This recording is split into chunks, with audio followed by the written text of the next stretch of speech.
The year was 1871, and the wind that swept through Dust Creek carried more than dust, it carried judgment. Clouds rolled low over the Wyoming hills, bruised and heavy, promising a storm that seemed long overdue. A lone rider appeared on the ridge, his silhouette sharp against the gray horizon. Eli Mercer rode slow, his shoulders bowed beneath the weight of a silence that had followed him for years. His horse's hooves struck the cracked earth in a rhythm that matched the steady pulse of dread in his chest.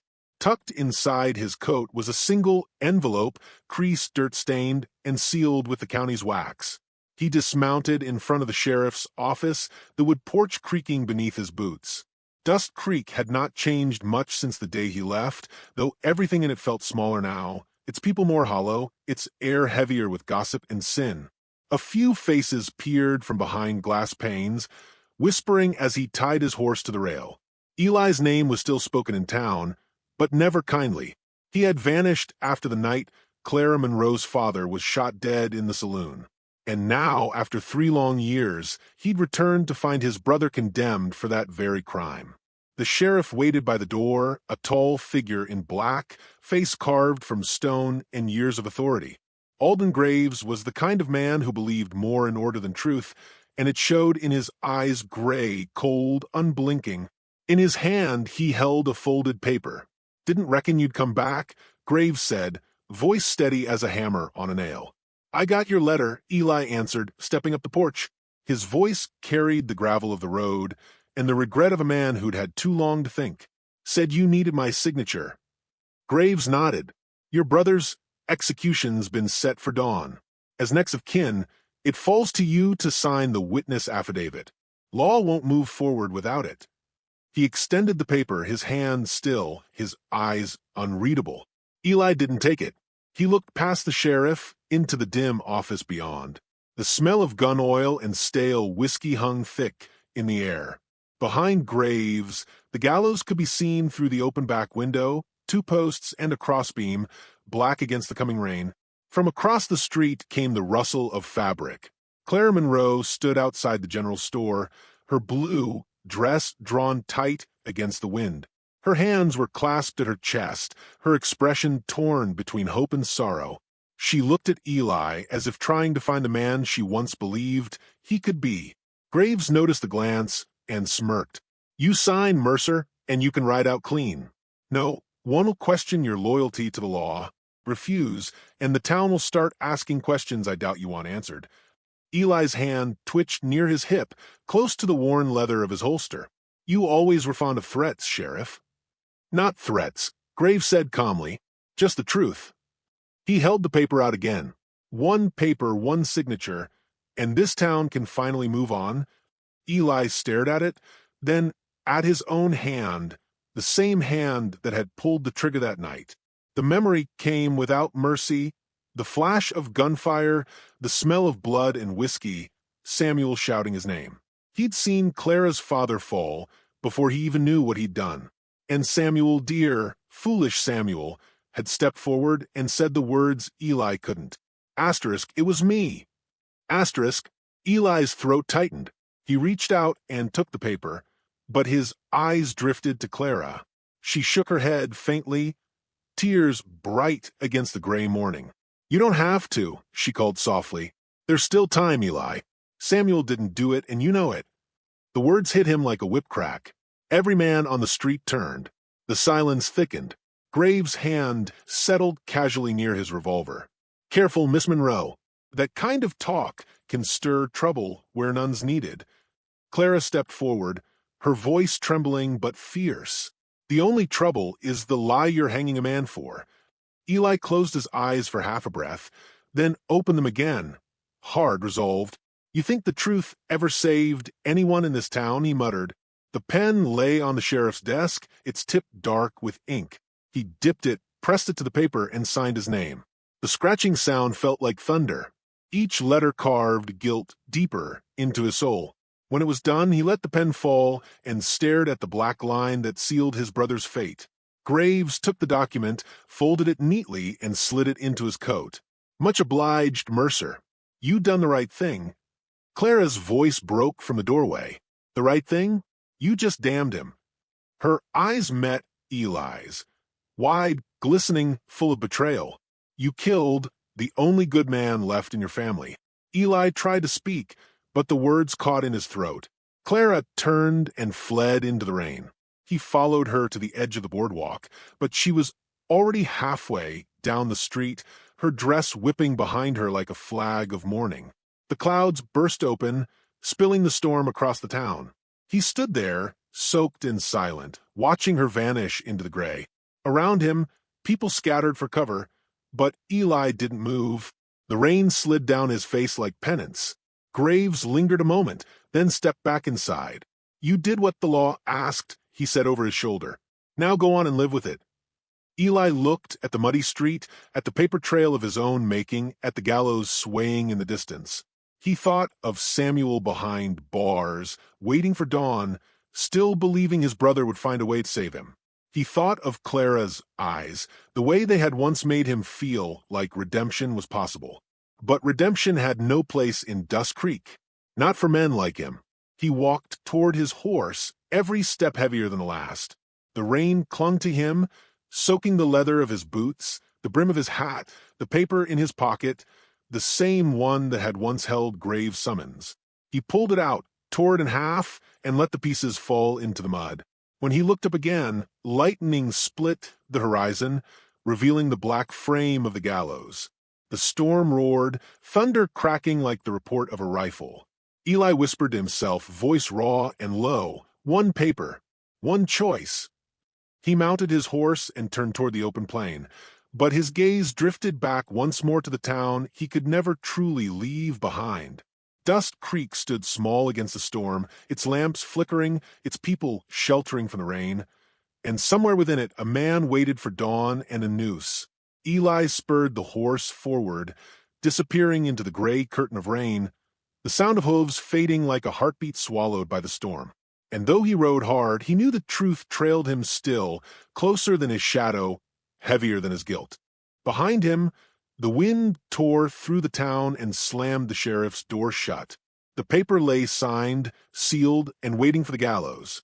The dawn that followed Samuel Mercer's hanging was cruel in its beauty. The sky blazed with copper light, and the gallows stood like a monument against it, black, solemn, and final. The town moved quietly, as if afraid to disturb the dead.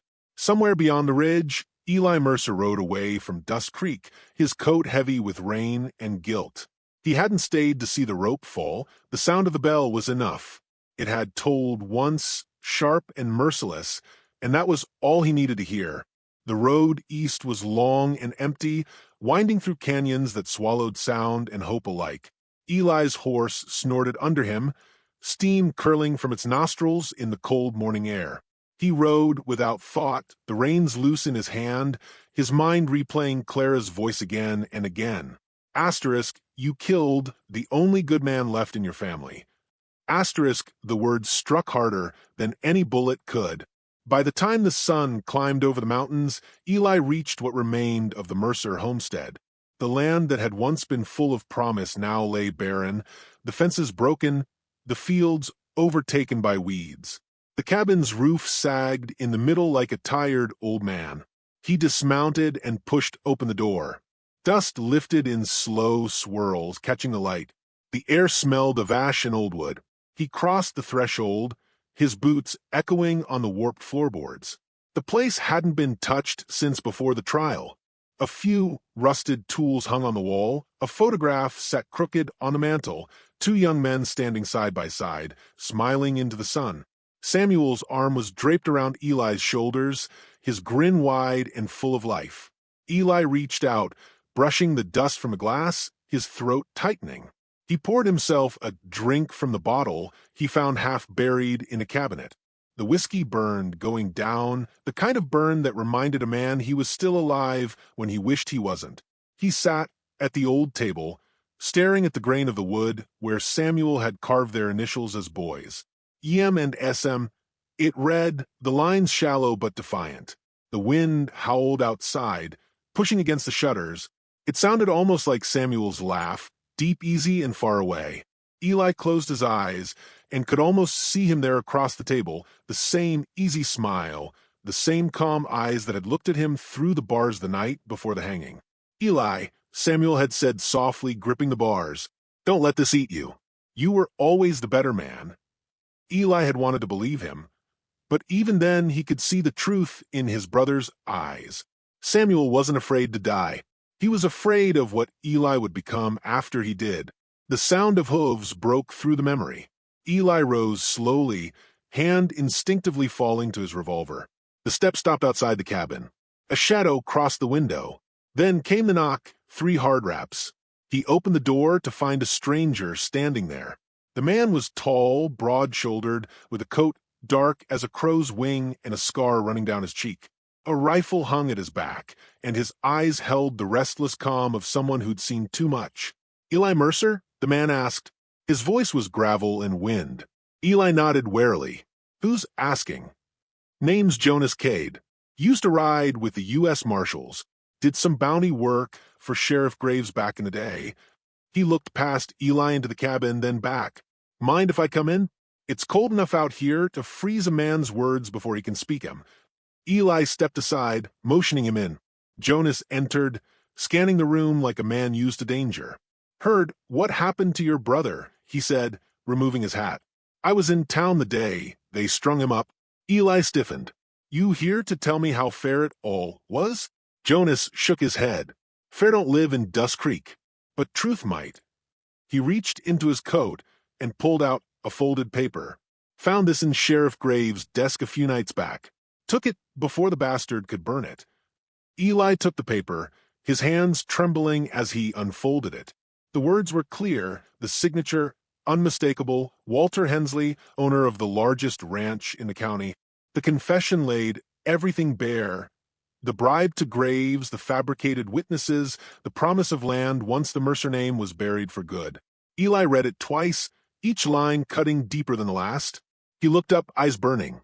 "You're telling me Samuel died for Hensley's greed?" Jonas's jaw tightened. "That's the way of things out here. The rich by their innocence. The poor hang for it." Eli's hand clenched around the paper. His voice came low, steady, and deadly. "You waited until now to bring this to me?" "Didn't know where to find you till this morning," Jonas replied. "Wasn't sure you'd still care." Eli turned away, staring out the window at the empty land that had cost his brother his life. "Care," he whispered. "It's all I've done since the day I ran." The room fell silent except for the wind. Eli's fingers traced the edge of the confession. One paper had damned his brother, another could avenge him. The irony wasn't lost on him. He moved to the hearth, threw open the stove door, and fed the fire until it roared. The flames reflected in his eyes like judgment. "You aiming to do something about it?" Jonas asked quietly. Eli strapped on his gun belt, the leather stiff but familiar. "I'm aiming to do what I should have done 3 years ago." He tucked the confession inside his coat and stepped out into the cold. The sky was bruised purple now, the storm retreating but leaving its chill behind. He could see Dust Creek in the far distance, a small smudge of smoke and sin. Jonas followed him to the porch. "You know what you're walking into," he said. "Graves won't go down easy. Hensley's got half the town in his pocket." Eli swung into the saddle. "Then I'll empty his pockets one bullet at a time." Jonas watched him for a long moment, then nodded. "I'll ride with you." Eli met his gaze. "Why?" "Because once a man knows the truth, he's got 2 choices: bury it or fight for it. I'm tired of digging graves." The 2 men rode out as the last light of day broke across the plains.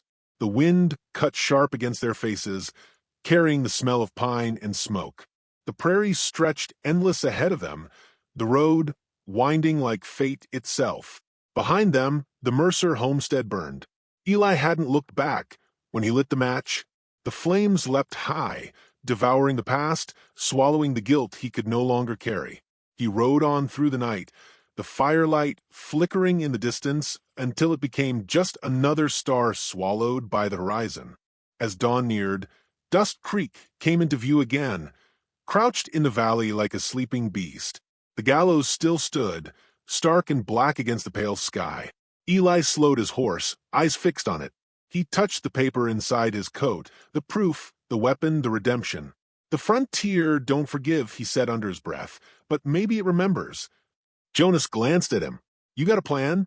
Eli's mouth hardened into something that wasn't quite a smile. "Yeah, I'm going to teach the law what justice looks like."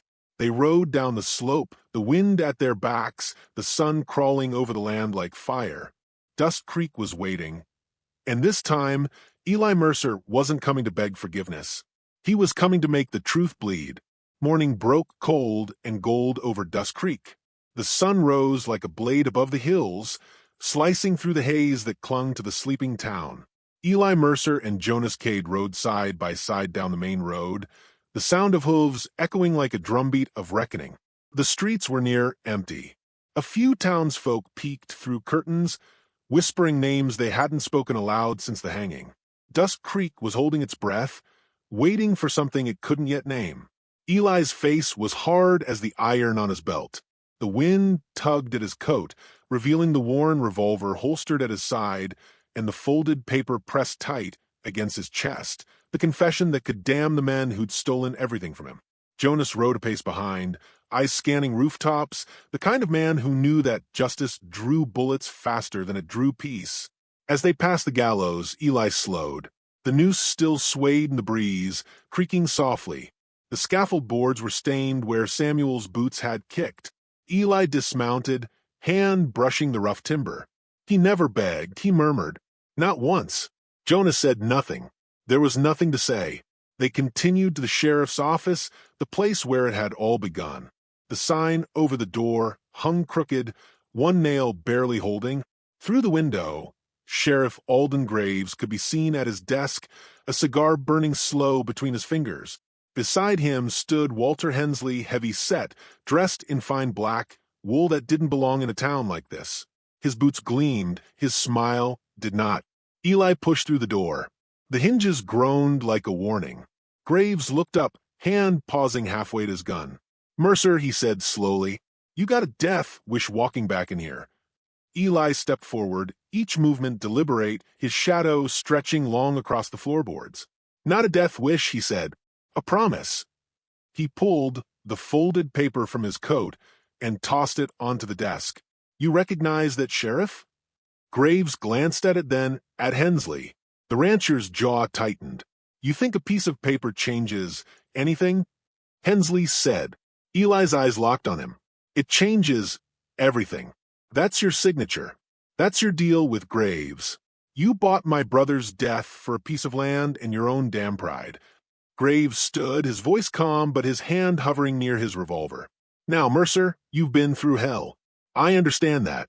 But grief makes men see ghosts where there ain't none. Best thing you can do is leave before you dig your own grave." Jonas stepped inside, rifle resting easy in his grip. "Funny thing, Sheriff," he said. "I was one of the men you hired to guard that trial. I saw the money change hands. You might bury evidence, but you can't bury witnesses." Graves' composure cracked for a heartbeat. "You don't know what you're talking about." "I know exactly what I'm talking about," Jonas replied. The air thickened. Every man in the room felt the weight of the next move. Eli could hear his own heartbeat pounding against his ribs. "You killed him," he said, voice low. "You and this bastard beside you. Samuel was innocent, and you knew it." Graves exhaled smoke, his lips curling into something that wasn't quite a smile. "Innocent men don't run." Eli's jaw tightened. "No, but guilty men sure do." He drew faster than he could think. The revolver barked once, the bullet striking the cigar from Graves' mouth and burying itself in the log wall behind him. The sheriff didn't flinch, but his eyes burned with fury now. "Jonas," Eli said quietly, "get the townsfolk. They need to see the truth." Jonas nodded and slipped out. Graves moved for his gun, but Eli kicked the desk hard, knocking the weapon from his grip. The two men crashed into each other, slamming against the wall, with splintering beneath them. Graves was older, slower, but meaner. His fist caught Eli across the jaw, sending him staggering. "You think you're better than your brother?" Graves spat, drawing a knife from his belt. "You're just another killer hiding behind a cause." Eli wiped the blood from his lip. "Maybe, but I'm the kind that stops when the killing's done. He caught Graves' wrist mid-swing, twisting hard. The knife clattered to the floor. Graves lunged again, but Eli slammed his shoulder into him, driving him back into the desk. The sheriff's head struck the corner with a sickening thud, and he slumped to the ground. Hensley, shaking, backed toward the door. "You'll hang for this," he hissed. "You'll hang just like your brother." Eli leveled his gun. "Difference is I'll deserve it." Before he could fire, a voice shouted outside, "Graves, Hensley, come out." Jonas had gathered a crowd. Dozens of townsfolk stood in the muddy street, their faces pale, but hungry for truth. Jonas held the confession high. "This is proof," he called. "Proof that they framed Samuel Mercer for murder." The crowd murmured, anger rippling like fire through dry grass. Hensley froze. Then, in a flash of cowardice, he shoved open the back door and fled into the alley. Eli holstered his gun and ran after him. The alley was narrow, choked with smoke from morning fires. Hensley's footsteps slapped against the mud. He reached the stables, untied a horse, and swung up with surprising agility for a man his size. Eli followed, grabbing a rifle from the wall. "You're not running from this," he shouted. Hensley whipped the reins, bolting toward the canyon. The chase tore across the open plains, wind screaming in their ears. Dust kicked up around them like ghosts. Eli fired once, the bullet grazing Hensley's arm. The rancher cried out but didn't slow. The canyon loomed ahead, sheer cliffs and jagged rock. Hensley's horse stumbled on the edge, nearly pitching him off. Eli closed the distance, leaping from his saddle and tackling him to the ground. The two men rolled through dirt and stone, fighting for the rifle. Hensley grabbed a rock and swung, catching Eli across the temple. "You don't get to judge me," he roared.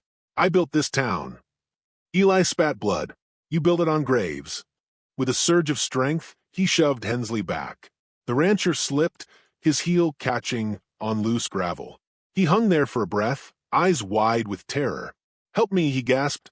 Eli reached out, but then stopped. The wind screamed between them, carrying the echo of Samuel's last words. Asterisk, "Don't let this eat you." Asterisk, he lowered his hand. "You already hung yourself, Hensley." The man's fingers slipped, and he fell. The sound of his body striking the rocks below was swallowed by the canyon's vast silence. Eli stood there for a long moment, chest heaving, before turning back toward Dust Creek. The sun had climbed high now, bright and merciless. When he returned, Graves was gone, dead or dying, no one cared. The townsfolk surrounded Jonas, listening as he read the confession aloud. Clara Monroe stood among them, her hands trembling, eyes glistening with something between sorrow and relief. Eli met her gaze. She stepped forward slowly. "It's over," she whispered. He shook his head. "No, it's just paid for." He handed her the confession. "He died an innocent man. Make sure they remember that." Clara took the paper, clutching it to her chest. "What about you?" Eli looked toward the open road, his shadow stretching long across the dust. "The frontier, don't forget," he said softly, "but maybe it forgives." He mounted his horse. The crowd parted, watching as he rode past the gallows one last time. The wind stirred the noose gently as if nodding farewell, and as he disappeared into the horizon, his words lingered in the air like a prayer and a warning both. One paper, one choice, a lifetime of regret,